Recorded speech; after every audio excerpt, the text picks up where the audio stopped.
Que a paz de Deus e a graça redentora de nosso Senhor, que é nosso Senhor Jesus Cristo, o amor incondicional de Deus, ou Yeshua HaMashiach, você que é hebraico, que fala o hebraico, que me acompanha no canal.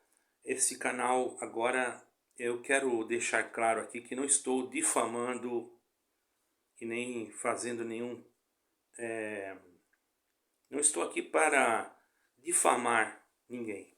Estou aqui apenas para questionar, para que nós possamos entender o que está acontecendo em uma determinada denominação, denominada CCB aí no Brasil, a qual nós também fizemos parte desse ministério. E hoje nos causa uma impressão assim um tanto diferenciada. Todavia, meus caros irmãos, eu não quero aqui denegrir nenhuma pessoa física, mas eu vou falar a respeito de um sistema.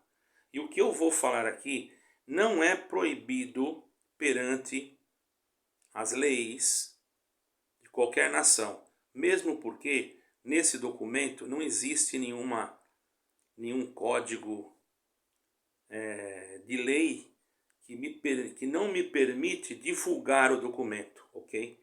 Quero deixar isso bem claro para que não haja pessoas que venham com outras conversas aí que não tem nada a ver, entende, irmãos? Sou bem claro nisso aí. Vamos dar início então.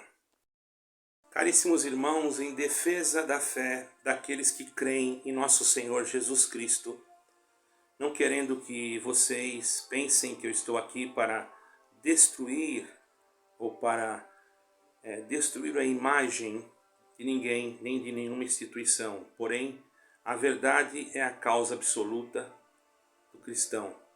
O Senhor Jesus Cristo disse: eu sou o caminho, a verdade e a vida, e ninguém vem ao Pai a não ser por mim. Dentro desse contexto, temos que caminhar dentro da verdade. Podemos errar? Podemos cometer erros? Sim, mas não cometê-los em nome de Deus ou até mesmo usando esse sagrado nome em vão. Porque sabemos que temos um compromisso.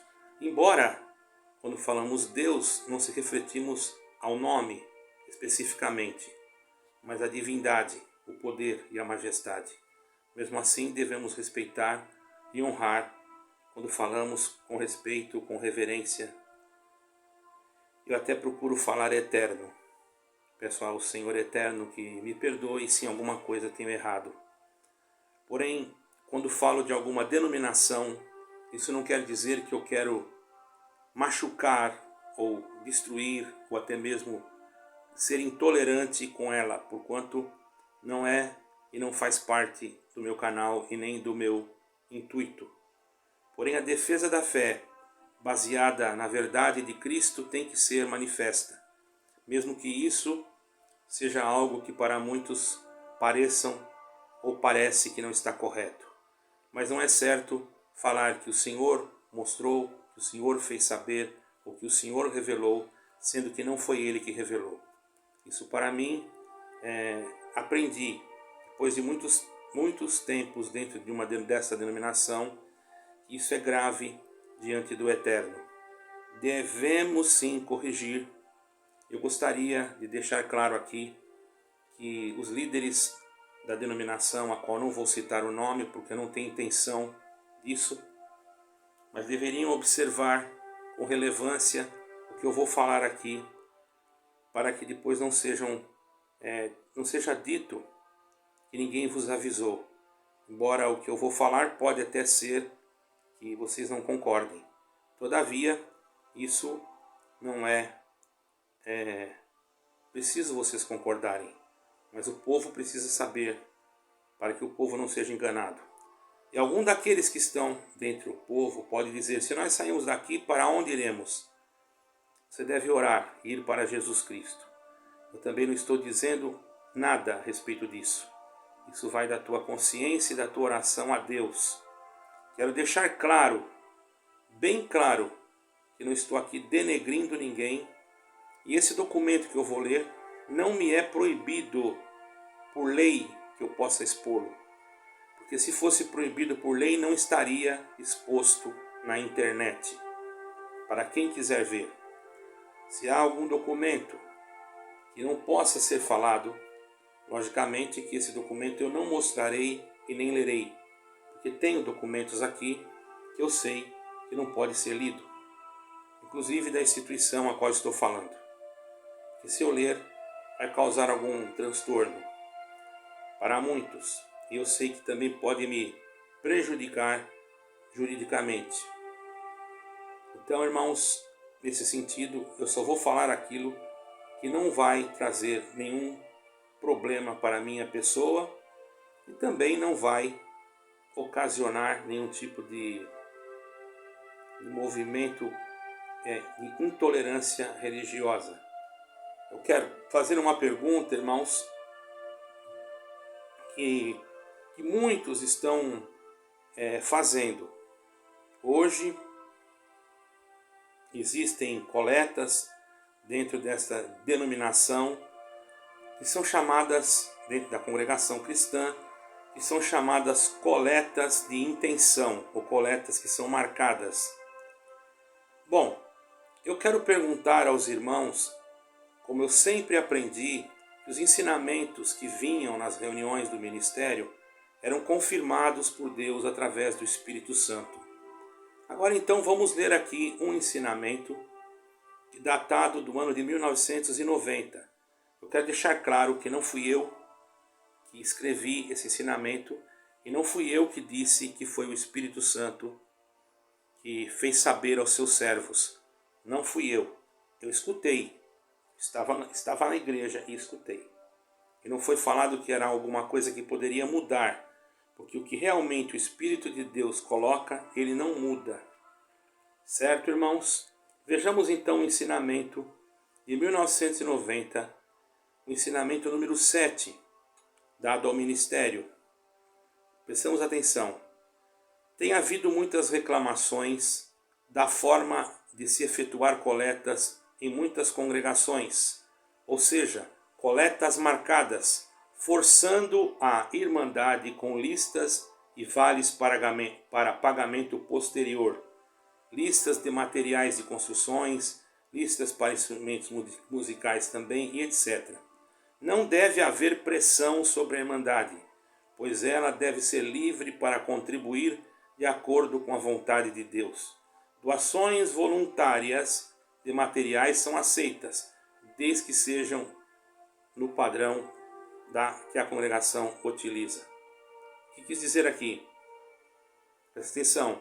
Tem havido reclamações da forma de executar essas coletas. Ou seja, coletas marcadas, forçando a irmandade com listas e vales para pagamento posterior, listas e materiais de construção e listas para instrumentos musicais. Não deve haver pressão sobre a irmandade. E agora, esse ensinamento, uma questão que fica aqui. Os irmãos dizem que são guiados por Deus. Agora eu pergunto, por que mudou? Deus mudou de ideia? Fica aí. Senhor, eu tenho até medo de falar assim. O Senhor eterno, será que mudou de ideia?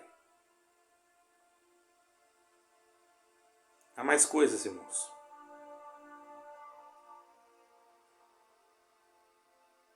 Vejamos que tem muitas coisas até que eu nem posso. Eu estou aqui escolhendo aquelas que eu posso falar que não venha trazer nenhum tipo de prejuízo. Os irmãos também dizem que os casamentos são confirmados por Deus. Não é isso? Quando a pessoa quer que o casamento... Bom, nos antigos ensinamentos, é claro, agora eu não sei como está. Eu estou falando dos antigos ensinamentos, diziam que deveria se buscar a palavra para o casamento, como se fosse a palavra uma certa, usando a Bíblia como uma cartomancia, embora eu também preguei isso, porque aprendi isso, afinal desde criança. Agora, depois de passar tanto tempo, me chegou uma questão. Por que então, tópico 4, irmãos, tópico 4 do ano também de 1990, mas esse tópico 4 é para reuniões de jovens, ou melhor, para os anciãos estarem para as reuniões de jovens, ou melhor, aconselhar os jovens, não de cima do púlpito, claro, mas de uma forma. Eu nunca fiz isso, certo, irmãos? Mas aqui eu vou ler para vocês verem. AIDS, exame pré-nupcial. Ora, vejamos a contradição. Os jovens devem ser aconselhados nas reuniões para a mocidade sobre a conveniência de se submeterem exame pré-nupcial. Quer dizer, isso não é nas reuniões da mocidade, então quer dizer que não é nada oculto, não é? Para prevenir-se contra os riscos de contaminação da AIDS, pois trata-se de uma enfermidade gravíssima que pode ser contraída até mesmo acidentalmente, como por exemplo através da transfusão de sangue. Eu concordo plenamente. Mas então, por que existe essa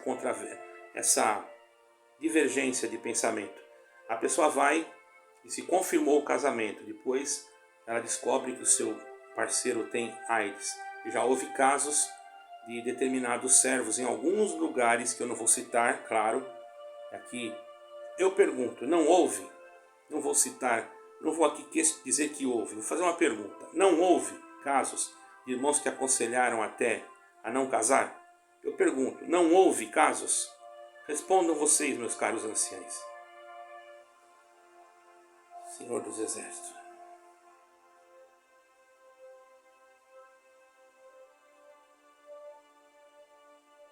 Tem mais coisas, irmãos. Eu tenho aqui uma pergunta. Tópico 12 desse mesmo ano. A palavra de Deus nos ensina a moderação em festas de casamento, muitas vezes a bebidas de alto teor para o povo de Deus. Convém sempre a moderação em tudo, a fim de não sermos reprovados. Uma pergunta. Porventura, eu estou fazendo uma pergunta.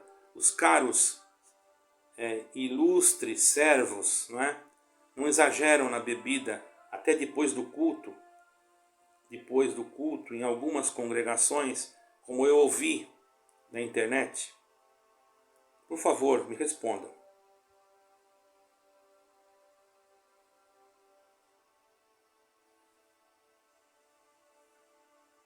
Outra pergunta. Tópico 13. Pareceu bem ao ministério pôr a Irmandade a par a grave situação ocasionada pela correria do povo atrás de profecias, revelações e orações exageradas pelo espírito de imitação. Ora, espírito de imitação? Bom, vamos lá então. Como é que eu vou saber, qual é o espírito de imitação? Tem que ter um dom muito forte, não é, irmão? Ou espírito de imitação é aquilo que vocês acham que é? Seria isso? Bom, a imitação dos verdadeiros dons espirituais, esse que se espalhou por toda parte. Muitos buscam profecias para ter respostas sobre casamentos, negócios e tantos outros assuntos, com orações que se prolongam pela madrugada. A palavra pregada nas congregações vem sendo posta em segundo lugar. Muitos dão mais valor à profecia do que à própria palavra. Está escrito: engrandeceste a tua palavra acima do teu nome. Salmo 138, verso 2. Uma pergunta. Por que houve uma reunião do ministério em um determinado lugar, a qual um ancião aconselhou a pregar menos o evangelho, falar menos de Jesus Cristo e procurar profetizar mais? Porque o povo gosta assim.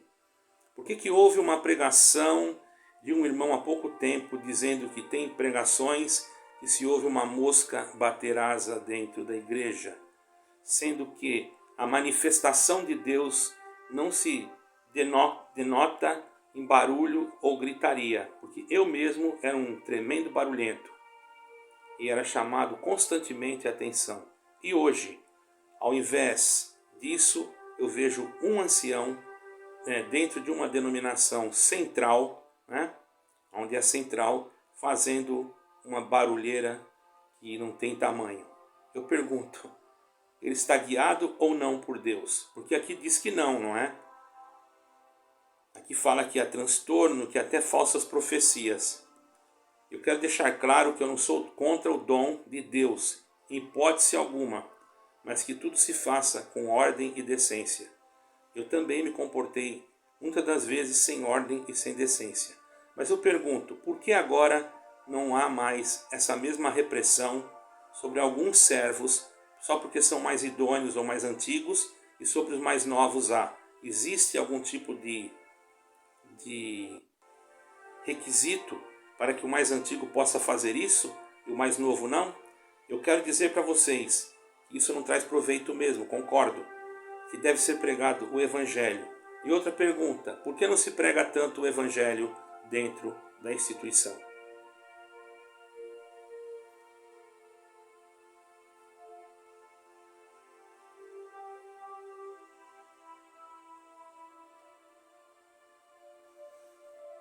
Vamos lá, irmãos. Tem mais coisas, eu aqui tenho que ficar analisando, porque eu sei muito bem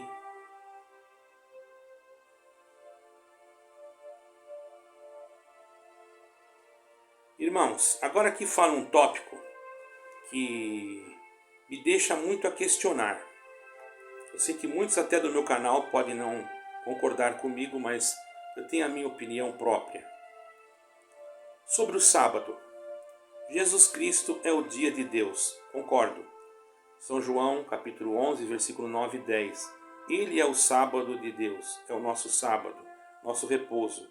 E Cristo é Cristo e não é o sábado. Prestamos atenção agora aqui nesse ensinamento. Sendo Cristo Senhor do sábado, nós guardamos a Cristo.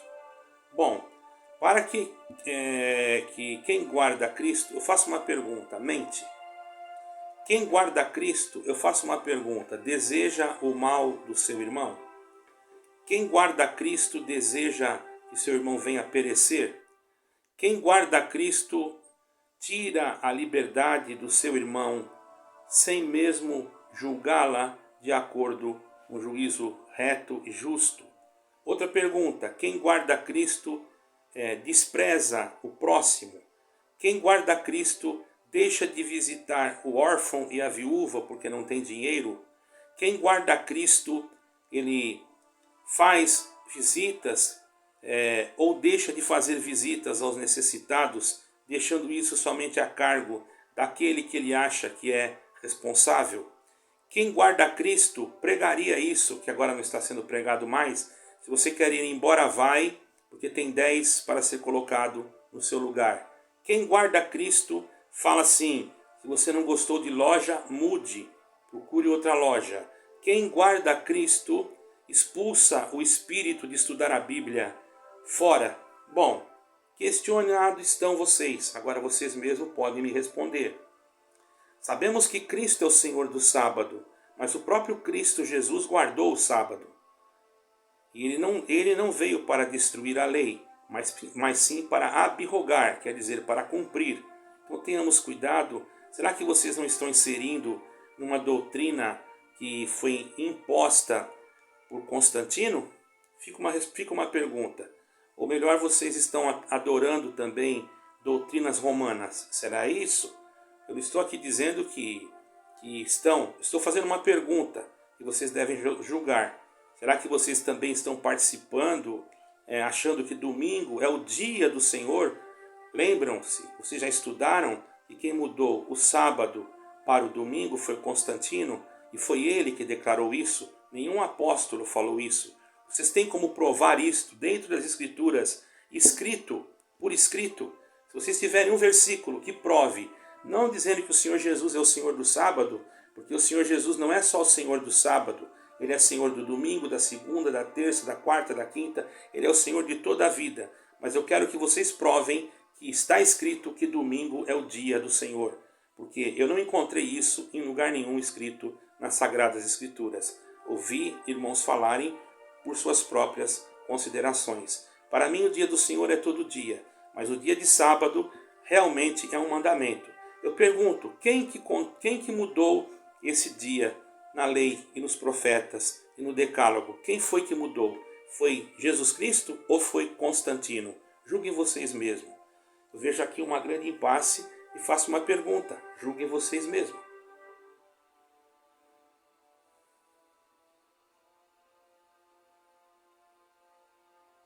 Tem muitas coisas aqui, irmãos, que se eu for ler aqui, poderá me trazer algum prejuízo. Mais uma pergunta que eu quero fazer aqui. Está correto o que está escrito aqui, ok? Mas eu tenho uma questão dentro desta pergunta. Fala contribuição e previdência social. Os irmãos do ministério, assim como também a Irmandade, devem contribuir regularmente para o INSS, quer sejam urbanos ou rurais, a fim de poderem usufruir dos benefícios e no futuro a aposentadoria. Os irmãos que exercem ministério devem trabalhar para exemplo do rebanho. Muito bem. Eu faço uma pergunta agora. Os anciãos mais antigos trabalham em quê? Vendendo colchão? Trabalham vendendo colchão? Trabalham vendendo produtos para o povo? Quadros, né? Se compra às vezes numa casa da China e se escreve o nome em cima e depois, eu estou perguntando, eu não estou acusando ninguém, e diz que foi ele que pintou e vende por um custo absurdo na casa do próprio povo.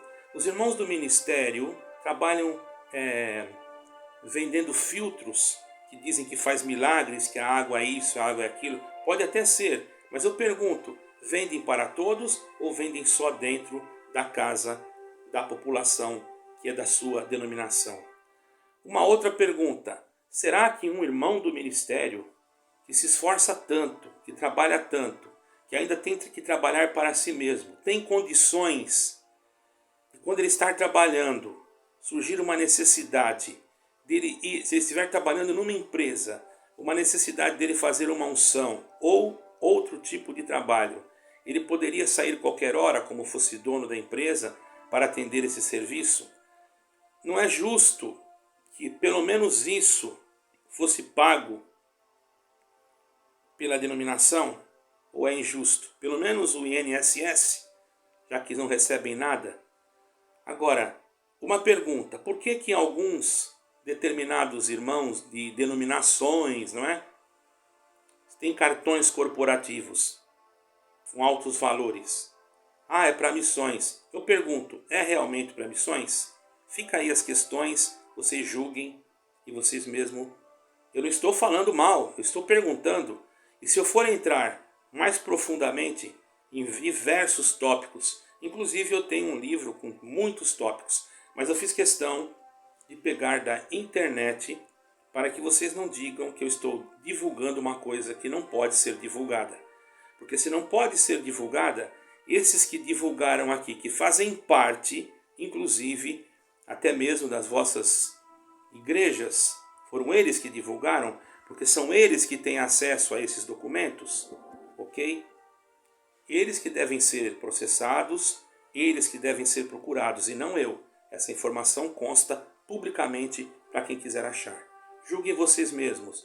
Meus caros irmãos, agora falando num todo, não sejamos enganados. Não estou falando apenas com essa denominação que eu acabei de falar. Agora eu estou falando com todos. Não sejamos enganados. A federação das igrejas existe. A comunhão dessas igrejas em diálogos interreligiosos é verdade. Ninguém pode provar ao contrário. É verdade. Contra a verdade não há nenhum tipo de argumento. E o que eu estou falando é para a congregação? Eu estou dizendo que é. É para essa outra igreja? Não estou dizendo que é. Eu estou falando que existe e é verdade. E esta federação, sim, está compartilhada com um órgão internacional para poder atuar as suas denominações espalhadas pelo globo. Isso é plano do anticristo. Acredite se você quiser. Eu lhe aconselho, ore a Deus e veja isso o mais rápido possível, porque caso contrário, poderá não ter mais tempo e depois você não vai dizer que ninguém lhe avisou. Eu não estou dizendo para você nomes, denominações. Agora eu quero abranger todas elas e não citar nomes.